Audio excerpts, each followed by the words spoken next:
Sudden గా ఎవరికైనా ప్రమాదం జరిగినా లేకపోతే చనిపోయినా కూడా అప్పుడు మాత్రమే అనిపిస్తుంది ఈ జీవితం అనేది శాశ్వతం కాదు అని.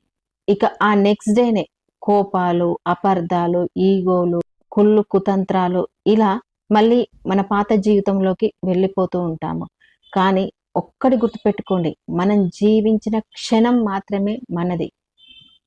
ఏదో ఇన్సిడెంట్ జరిగినప్పుడే అరే మన జీవితము నీటి మీద బుడగ లాంటిది, అసలు ఈ లైఫ్ అనేది శాశ్వతం కాదు కదా అని చెప్పేసి అందరూ రియలైజ్ అయిపోయి ఆ క్షణం రిలేషన్స్తో ఆప్యాయంగా ఉంటూ ఉంటారు. కానీ ఒక్కటి గుర్తుపెట్టుకోండి, ఈ లోకంలో మనముండి ఇప్పుడు గడుపుతున్న ఈ క్షణం మాత్రమే మనది.